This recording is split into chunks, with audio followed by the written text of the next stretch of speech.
বরন্তির পলাশ ফুল দেখা শেষ করে, অর্থাৎ বরন্তির ট্রিপ শেষ করে এখন আমি চলে যাচ্ছি বাঁকুড়া জেলার উচ্চতম পর্বত বিহারীনাথ, কেউ কেউ বলেন শুশুনিয়া, একটু সামান্য ডিসপিউট রয়েছে, যাই হোক সে প্রসঙ্গে না গিয়ে বিহারীনাথ পাহাড় সত্যি দেখার জন্য দুর্দান্ত এবং এখানে ট্রেকও করা যায়। আর সবচেয়ে বড় কথা, বাবা বিহারীনাথের মন্দির সে অতি জাগ্রত। চলুন তাহলে এবার বিহারীনাথ ট্রিপ শুরু করা যাক। আমরা এগিয়ে চলি পলাশের জঙ্গল অতিক্রম করতে করতে। এই দেখুন সামনে রাস্তায় দুধারেই পলাশ পেতে পেতে যাব। চলুন আপনাদের দেখাতে দেখাতে যাই। এখান থেকে বিহারীনাথ 18 কিলোমিটার রাস্তা। যেতে যেতে পথের সৌন্দর্য আপনাদের সাথে শেয়ার করব। চলুন তাহলে আস্তে আস্তে এগিয়ে যাই বিহারীনাথ পাহাড়ের দিকে। আর যেতে যেতে রাস্তায় দেখুন বেশ কিছু রিসর্ট এখনো বরন্তির দেখা যাচ্ছে। অ্যালবাম ইকোলজিক্যাল রিসর্ট, ডান দিকে পড়লো পলাশ বাড়ি, এখানে ডান দিকে গীতাঞ্জলি, আরণ্যক, এইসব রিসর্ট গুলো। আর সামনে দেখুন শুধু ধুধু করছে মাঠ আর পলাশ, পলাশের জঙ্গল, আর মাঝে মাঝে ফাঁকা ফাঁকা বড় বড় মাঠ। এই রাস্তাটাও বেশ সুন্দর। কলকাতা থেকে যারা সরাসরি বিহারীনাথ আসতে চান তারা বাঁকুড়া শালতোড়া হয়ে আসতে পারেন, অথবা রানীগঞ্জ দুবরাজপুর হয়েও আসতে পারেন। নিয়ারেস্ট রেল স্টেশন হলো রানীগঞ্জ। রানীগঞ্জ থেকে 22 কিলোমিটার, শালতোড়া থেকে 8 কিলোমিটার। বরন্তি থেকে 7 কিলোমিটার চলে এসে গেলাম এখন চাঁদুরির মোড়। এই চাঁদুরির মোড় থেকে অর্থাৎ মধুকুণ্ডা, এই জায়গাটা হচ্ছে অঞ্চলটা জগন্নাথদি মধুকুণ্ডা পুরুলিয়া। এবার আমি ঘুরে যাব ডান দিকে ইটুরির দিকে, এবং ইটুরি থেকে বাঁদিকে আরও 6 কিলোমিটার গেলে হচ্ছে বিহারীনাথ। এই হলো চাঁদুরির মোড় বা মধুকুণ্ডা স্টেশনের মোড়। এই হলো ইটুরি মোড়। ইটুরি মোড় থেকে বাঁদিকে এখানে বিহারীনাথ হিলের বোর্ড দেওয়া রয়েছে। বাঁদিকে চলে যেতে হবে বিহারীনাথ পাহাড়, 6 কিলোমিটার।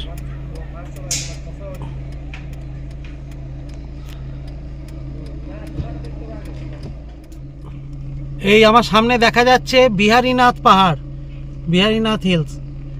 আর 1 কিলোমিটার রাস্তা বাকি রয়েছে, তারপরেই আমি পৌঁছে যাব একদম ঠিক এর নিচে বাবা বিহারীনাথ ধাম, বিহারীনাথের যে মন্দির সেইখানে।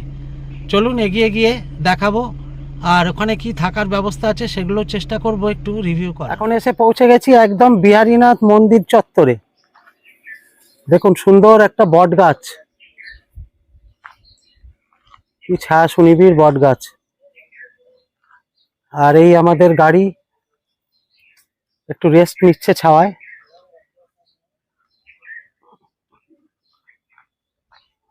আর ওই সামনে দেখা যাচ্ছে বিহারীনাথ বাবার মন্দির। চলুন তাহলে এবার মন্দির দর্শন করে আসা যাক, বাবা বিহারীনাথের আশীর্বাদ নিয়ে নেব। আর তার সামনেই একটা পুকুর রয়েছে, সেই পুকুর থেকে মাথায় জল ছিটিয়ে তারপরে মন্দিরে ঢুকতে হবে। চলুন এগিয়ে গিয়ে দেখাচ্ছি। চলুন আগে বাবা বিহারীনাথের যে পুকুর সেইখানে গিয়ে মাথায় জল ছিটিয়ে তারপরে মন্দিরে আসবো।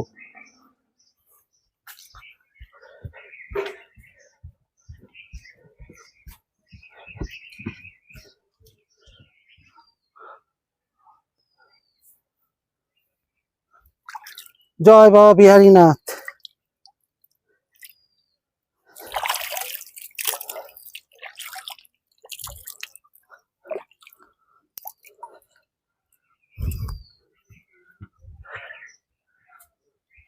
জয় বাবা মহাতীর্থ বিহারীনাথ ধাম।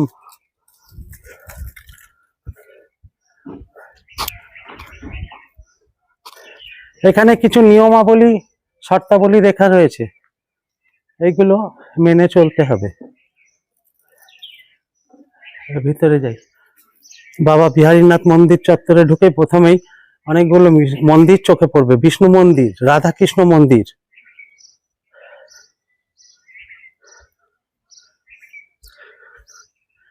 মা কালীর মন্দির। সব জায়গায় গুপ্ত দান পেটি রাখা রয়েছে দেওয়ালের সাথে সাথে। আপনারা আমার শীতকালের ভিডিওতে দেখেছিলেন এই বিহারীনাথ মন্দির, এখন এসেছি বসন্তকালে, এখন মন্দির চত্বরে বেশ গরম। হনুমান মন্দির, জয় বজরংবলী। এখানে রয়েছে নন্দীজি। শ্রাবণ মাসে, চৈত্র মাসে এখানে প্রচুর পুণ্যার্থীর সমাগম হয়। জয় নন্দীজি। এইবার চলুন মূল মন্দিরটা ঢুকে দেখি।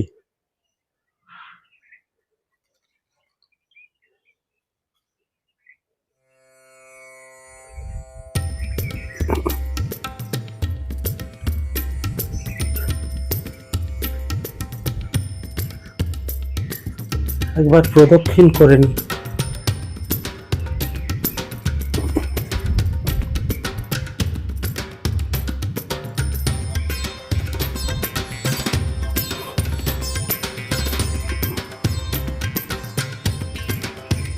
সকল দেব দেবীর মূর্তির ছবি রয়েছে সারা মন্দির জুড়ে, সমস্ত দেব দেবীর ছবি রয়েছে। ধান পেটি, এবার বাবার মূল গর্ভগৃহ।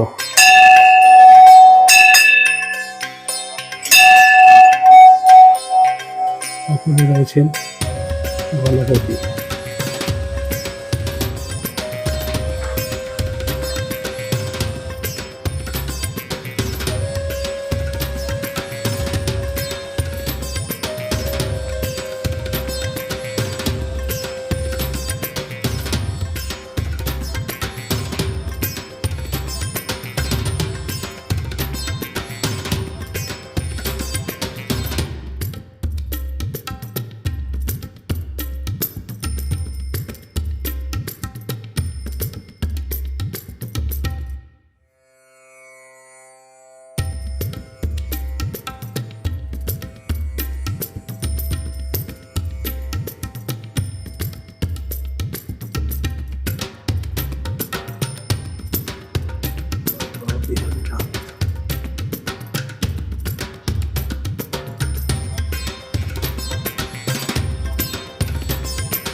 এখানে রয়েছে মন্দিরের উল্টো দিকেই public toilet, pay and use toilet. আর এই ডান দিক ধরে উঠে গেছে বিহারীনাথ হিল, বিহারীনাথ পাহাড়। এই পাহাড়ে ট্রেকিংও হয়। ডান দিকটা সুন্দর দেবদারু গাছে ভর্তি। এই রাস্তা দিয়ে চলে যাওয়া যাবে শালতোড়া। যারা বিহারীনাথ দেখে বা বিহারীনাথ দেখার জন্য কলকাতা থেকে আসবেন, তারা এই রাস্তাটা ধরেও চলে যেতে পারেন। এটাও জঙ্গলের মধ্যে দিয়ে যায়, খুব সুন্দর একটা রাস্তা। আমি এর আগেও গেছি এদিক দিয়ে। এই হলো বিহারীনাথ পাহাড়ে যাওয়ার রাস্তা।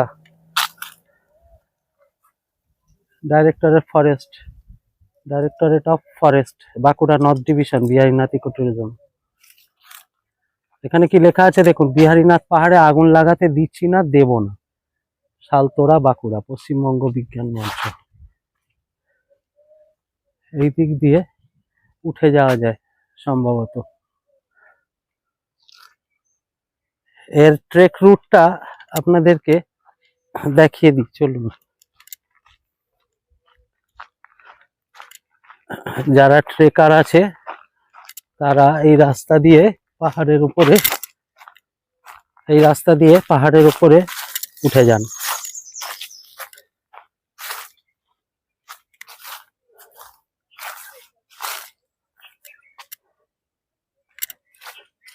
এখানে অল্টিটিউড ইত্যাদি সবকিছু লেখা রয়েছে।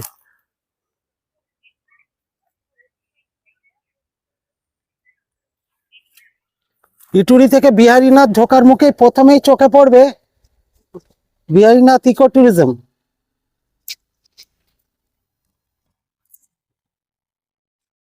Biharinath eco tourism, Saltora, Bankura. Contact নাম্বারটা এখানে দেওয়া রয়েছে।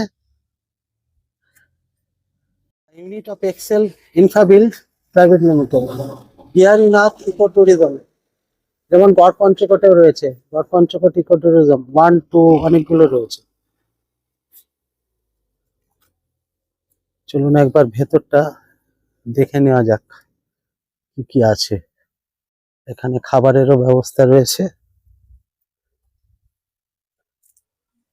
নমস্কার দর্শক বন্ধুরা, বিহারীনাথ এসে প্রথমেই যে রিসর্টটা পেলাম সেটা হচ্ছে বিহারীনাথ ইকো ট্যুরিজম প্রপার্টি। তো সেখানে আপনাদেরকে একটু ঘুরিয়ে দেখাবো প্রপার্টিটা।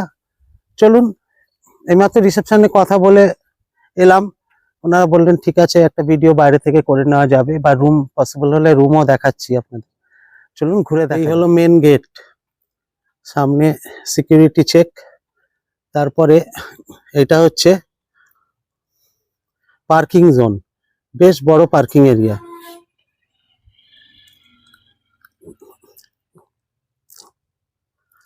এবার চলুন, এইদিকেও রয়েছে রুম, এদিকে পার্কিং, তার পাশে একটা বিশাল সুন্দর লন, দারুণ সুন্দর করে ছাঁটা সবুজ ঘাস, স্টেডিয়াম স্টেডিয়াম লাগছে। তারপরে ফুলের বাগান দুপাশে,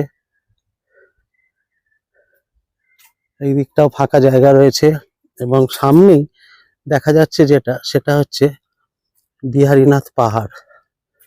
দেখুন, দেখা যাচ্ছে বিহারীনাথ পাহাড়।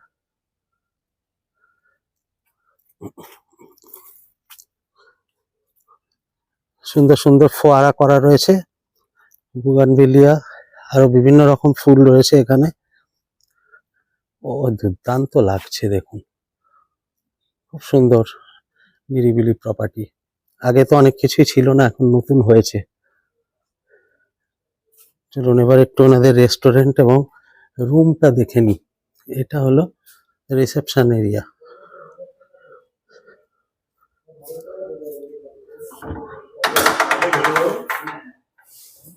এটা রিসেপশন।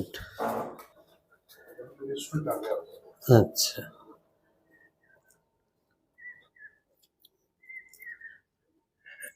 এগুলো এখানে সব রুমস আছে। আচ্ছা, ডান দিকে এটা হচ্ছে ব্যাংকুয়েট, বাঁ দিকে এটা ফ্যামিলি রেস্টুরেন্ট। চলুন একবার ভিতরটা একটু ঢুকে দেখে নেওয়া যাক।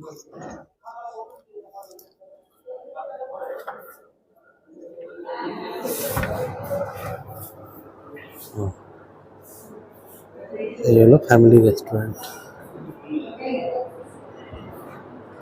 খুব সুন্দর করে সাজানো, ভীষণ একটা কোজি এনভায়রনমেন্ট।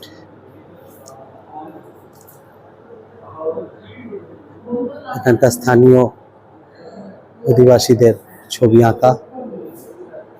এইদিকে কিচেন সম্ভবত।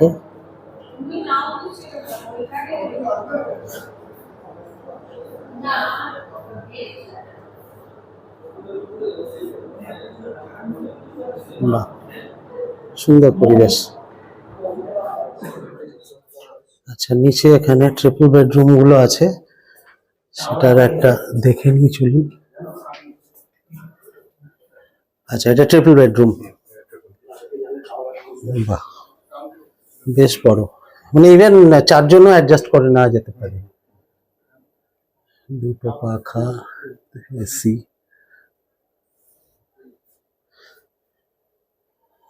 জলের বোতল, টি প্যাক্স, ইলেকট্রিক কেটলি, রিমোট, সামনে টিভি। আর সবচেয়ে যেটা আকর্ষণীয় সেটা হচ্ছে একদম ঘরে শুয়ে শুয়ে বিহারীনাথ পাহাড় দর্শন। দুর্দান্ত দুর্দান্ত, অসম্ভব ভালো লাগবে। বাহ, রুম খুবই সুন্দর, লাক্সারিয়াস রুম।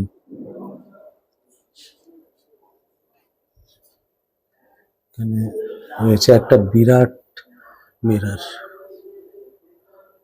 এখানে একটা কাভার দেওয়া রয়েছে।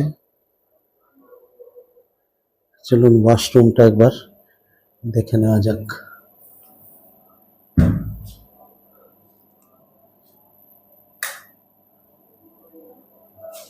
ওয়াশরুমে শাওয়ার এরিয়াটা আলাদা করা আছে পর্দা দিয়ে, গিজার রয়েছে, শাওয়ার ইত্যাদি সবই কিছু রয়েছে যা যা থাকার দরকার। কোমোড, এদিকে একটা basin with a large mirror, এখানে কাভার্ডে হ্যান্ড ওয়াশ ইত্যাদি সব কিছুই রয়েছে। বাহ, খুব সুন্দর রুম। এটা একটা ডাবল অকুপেন্সি রুম।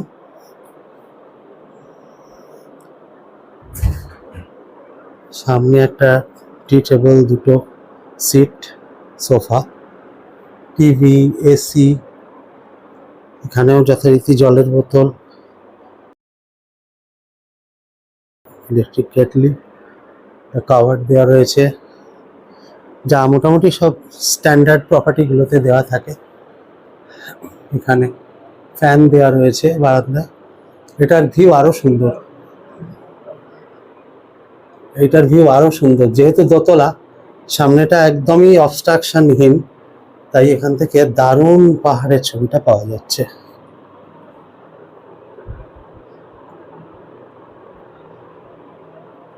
ওয়াশরুমটা দেখে নেওয়া যাক। মিরর, বেসিন, হ্যান্ড ওয়াশ, বালতি, মগ, গিজার, যা কিছু স্ট্যান্ডার্ড টয়লেটে থাকে সবই রয়েছে। এটাও সাইজ বড়ই, পরিষ্কার, নিট অ্যান্ড ক্লিন। এই লনটার রুমসগুলো ডান দিক ধরে রয়েছে, আর বাঁদিকে দেখা যাচ্ছে এই পুরো প্রপার্টিটার যে গার্ডেন এরিয়াটা সেইটা। সামনের দিকটা রয়েছে গার্ডেন এরিয়া, ব্যাংকুয়েট, রেস্টুরেন্ট, এগুলো করে এসে তারপরে এই সাইডে কটেজ রয়েছে। আচ্ছা, ও 6টা 6টা 12টা রুম রয়েছে, ওইগুলো কটেজ। ওটাও একেবারেই পাহাড়ের সামনে। আর এই জায়গাটা কি, এই যে ব্রিজ টাইপ করা আছে, ওখানে জল ছাড়া থাকে নাকি? এটাতে ধরুন এখন রেডি হয়নি, জল ও আচ্ছা, রেডি হচ্ছে। মার্বেল দিয়ে তারপর ওইটা আরেকটা পুল তৈরি হচ্ছে।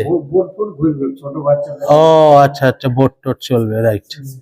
আচ্ছা, আর সুইমিং পুলটা তো পেছন হলো। এইবার দেখতে যাচ্ছি এর যে সুইমিং পুল সেইটা, আর ডান দিকে এই জায়গাটা তৈরি করা হচ্ছে বোটিং এর জন্য, যেটা উপর থেকে দেখালাম। আর এই ডান দিকে রয়েছে কটেজ। মেন বিল্ডিং এ 30টা রুম, আর ডান দিকে কটেজে 12টা, মোট 42টা। আর গেটে ঢুকে পার্কিং এরিয়ার পাশে যে বিল্ডিংটা, সেখানে ডরমিটারি রয়েছে। পরিবেশ, সাইডে ফুলের বাগান, এদিকে ফুলের বাগান, আর এখানে রয়েছে সুইমিং পুল, নীল টলটলে জল, বসার জায়গা রয়েছে। ওহ, লাফিয়ে পড়তে ইচ্ছে করছে এই জলটা দেখে। হালকা গরমও পড়ে গেছে এখন। সুইমিং পুলে কিছুক্ষণ সময় কাটিয়ে নিলে বেশ ভালো লাগতো। আপনাদেরও আশা করি ভালো লাগবে। এই প্রপার্টিটা আপনাদেরকে ঘুরিয়ে দেখালাম। এখানে রেস্টুরেন্টের মেনু কার্ডটাও আপনাদের সামনে একবার তুলে ধরছি। প্রাইস গুলো মোটামুটি আমার রিজনেবল লাগলো।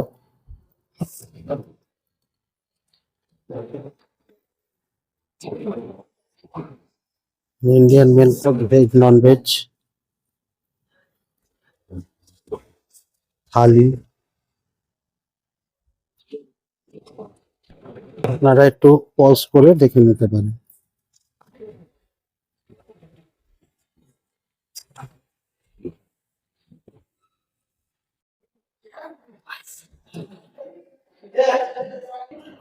আজ আমরা বিহারীনাথ বেড়াতে এসে লাঞ্চটা এখন করব বিহারীনাথ ইকো ট্যুরিজমের ফ্যামিলি রেস্টুরেন্টে। এখানেই আমরা এখন খেতে বসেছি। অনেক কিছু আইটেম দেখে আমরা এখানে মিক্সড ফ্রাইড রাইস আর কড়াই পনির অর্ডার করলাম। কোয়ালিটি কেমন সেগুলো সবই আপনাদের সাথে শেয়ার করব, দেখাবো খাবারের চেহারা। আর আপাতত আমরা ওয়েট করছি, মিনিট 15 লাগবে বললো অর্ডারটা রেডি করে আনতে। তারপর খাবার আসলে আপনাদেরকে আবার দেখাচ্ছি। এবার চলে এসেছে আমাদের mixed fried rice, green salad আর সেই সঙ্গে কড়াই পনির। চলুন এবার খাওয়াটা শুরু করা যাক, দেখি টেস্ট কেমন। দেখে তো ভালোই লাগছে, না টেস্ট ভালোই। দেখুন পনিরও দিয়েছে অনেকগুলোই, 6 পিস মতন বড় বড় সাইজের পনির ছিল। আর সেই সঙ্গে মিক্সড ফ্রাইড রাইসের টেস্টটা ভালোই ছিল। পনিরটা বিশেষ করে বেশ টেস্টি লেগেছে এবং সাইজটা দেখুন বেশ বড়, আর সাথে স্যালাড। তাহলে বিহারীনাথ ইকোটুরিজম প্রপার্টিটা আপনাদের ঘুরিয়ে দেখালাম, বিহারীনাথ মন্দির দেখালাম, কি কি লাঞ্চ করলাম। লাঞ্চের কোয়ালিটি সত্যি ভালো ছিল, পরিমাণও ভালোই ছিল। তো সেই সব করার পরে এখন আমরা বাড়ির পথে রওনা হব। আর ভিডিওটা ভালো লাগলে অবশ্যই একটা লাইক করবেন, কমেন্ট করে জানাবেন ভিডিওটা কেমন লাগলো। আর সেই সঙ্গে আমার চ্যানেল ব্লগার সুব্রততে সাবস্ক্রাইব করে আমার পাশে থাকবেন। সবাই ভালো থাকবেন, সুস্থ থাকবেন এবং আমার ভিডিওর অপেক্ষায় থাকবেন। ধন্যবাদ এবং টাটা।